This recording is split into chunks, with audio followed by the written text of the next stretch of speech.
Hi guys, welcome back to Adamazi TV, a Media House. connect every community in Africa to their roots.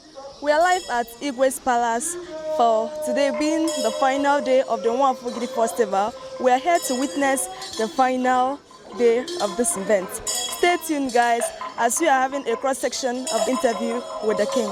Thank you.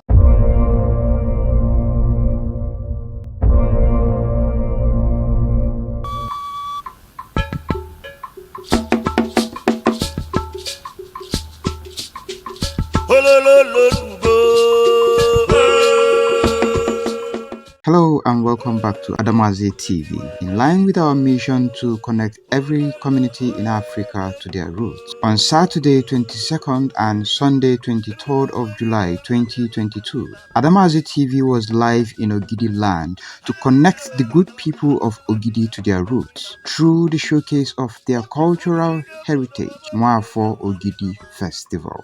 Ogidi is a community in Anambra State under Idemili, in the eastern part of Nigeria in West Africa. Nwafor Ogidi is an annual celebration of the cultural heritage of the good people of Ogidi land. It is the highest cultural festival in Ogidi community, which brings the sons and daughters of Ogidi home for celebration.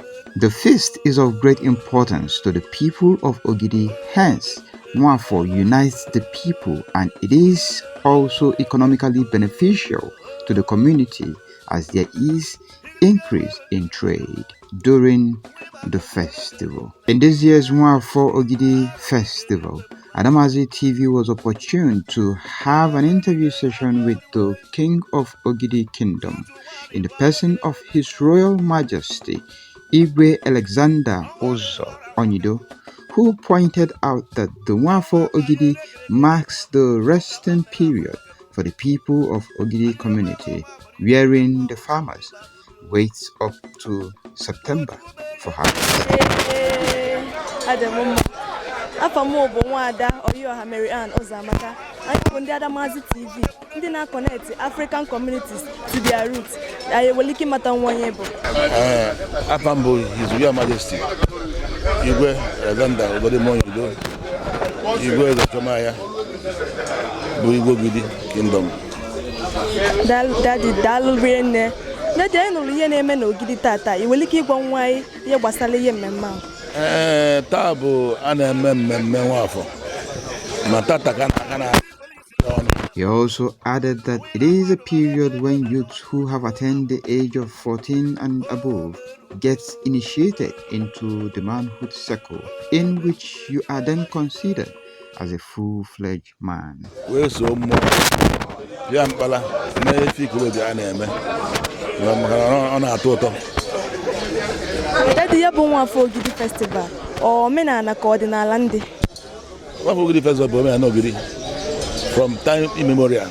Ndị nna anyị na-eme Ogidi. Igwe Onido further clarified that Nwafor Ogidi is the cultural heritage of Ogidi Kingdom from time immemorial.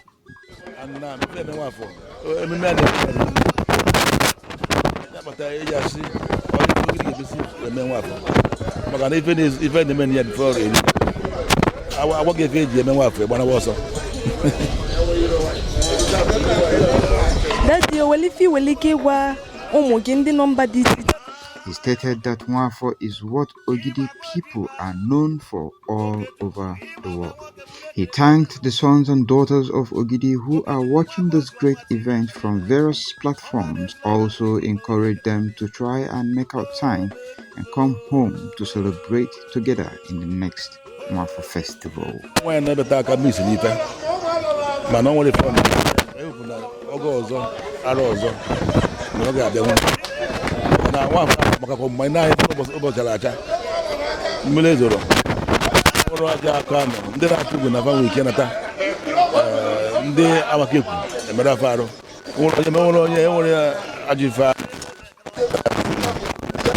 So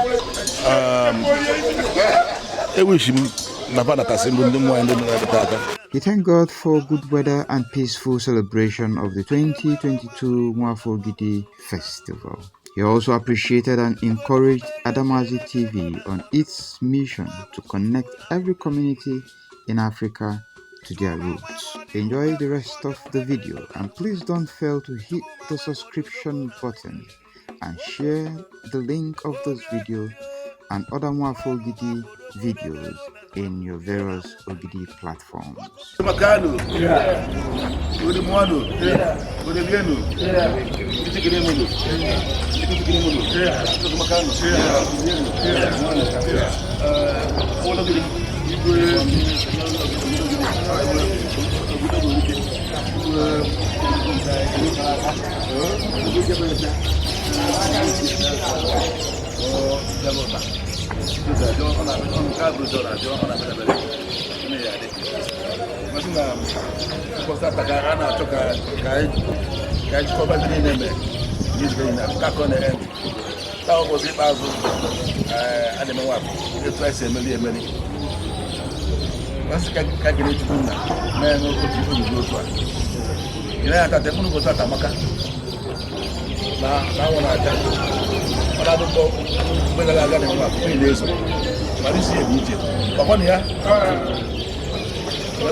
Tata ife ebe bụ ka anyị mechie emume Nwafor Ogidi ọ na-ewu ewu.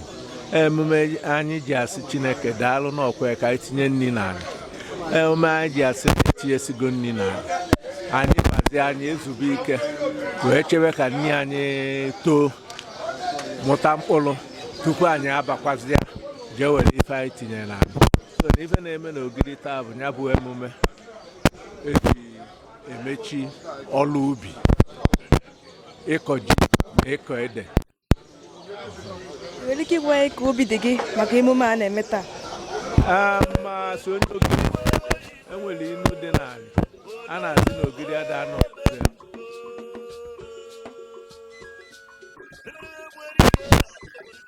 na obi dị m mma ị na-anya efu na ndị mmadụ nata insecurity maka na ebe ejusiri eju mana ọ dịgo ka ọ ghara na ndị a chọrọ ịnụ ya ya obi dị m mma na eme Nwafor anyị na anyị emeli ya ọfụma. Tata bụ mmechi, o bidoro since Friday a na-emechi ya tata mana anyị nwere nsogbu ọ nke anyị karịsịrị obi aṅụrị. Daalụ. Good afternoon, sir. Good afternoon. Afọ m bụ Nwada Oyiọha Mary Ann Ụzọamaka. Anyị bụ ndị Adamazi TV. Anyị bụ media house na-connect African communities to their roots. Anyị nwere ike ịmata nwanye bụ. Tata bụ Nwafor Ogidi na-abịa na mmechi. Afọ m bụ Engineer Chief Engineer Okeamobi. Ọba ego n'Ogidi. Ọba ego n'Ogidi. Bụkwa Chief of Staff na Palace. Bụkwazị Chief Palace Correspondent. N'etu aka ọ dị. O wee bụrụ ya bụ anyị ifuru igwe be anyị ka ọ nọ. Ya na ndị kansụl ya na ministers na kabinet ya. Anyị chere n'ezulu ebe a na President General. Nyo ife Ogidi ji n'ọfụ ebe a ka Nwafor wee bịa na isi njedebe. Nwafor abịa n'isi njedebe bụ oge farming season. Ya mgbe eji akọsi ọrụ ugbo ụwa ya nọ lan wee lie ife dị ala mmụọ. Tata ka Nwafor bịa na njedebe. Tata bụ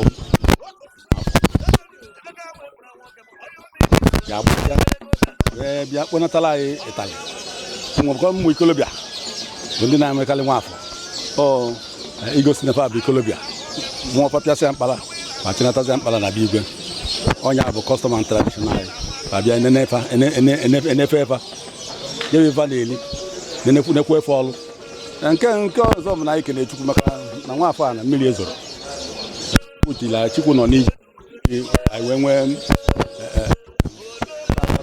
mmiri ezoro wee kene Chukwu maka ya na-emerekwuru arụ sekuriti obodo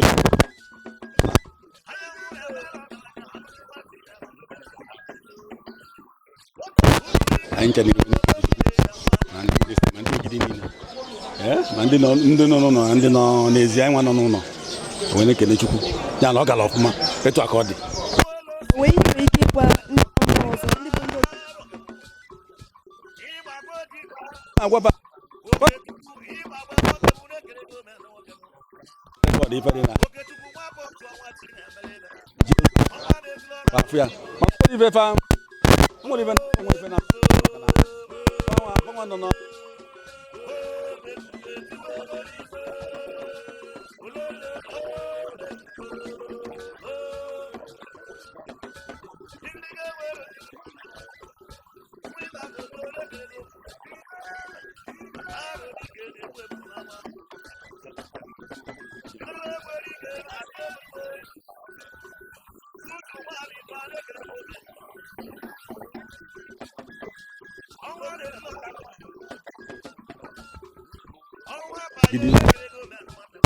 Ọmụ bụ chief palace correspondent ọgbụ sọsọ igwe be anyị onye nwere igwe be anyị nwee mmadụ maka oke osisi ụmụ nnụnụ na-akụ akwụna ya ọ bụrụ ala na-azụ ọra ọkwụ igwe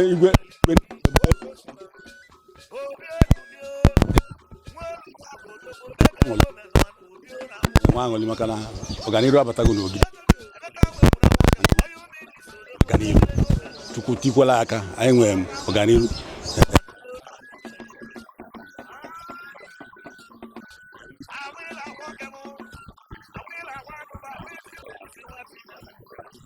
aṅụli obi bụ aṅụli ị na-anụkọ nke mmiri Daddy Dalorian Nessa.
The grand finale of Ogidi Nwafor Ogidi Festival 2022 live in Igwe Palace. Igwe Alex Ezechumagha Of Ogidi.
Aya ndị Adamazi TV abịagokwa ọzọ. Anyị nọ na Ogidi na Anambra State. na nke Igwe Ezechumagha ịnepụ anya ị ga-ahụ mmọnwụ niile dị iche iche, mmọnwụ na-apịa mkpara, ịzaga, Ajọfịa na mmọnwụ niile dị iche iche. Ịnepụkwa anya ị ga-afụkwa ma Igwe na ndị ichie ya niile ka Fazu ya nọrọ n'usoro nke ndị Ogidi. Ngwanekwa na ịzaga ka ọ na-atụ mbem.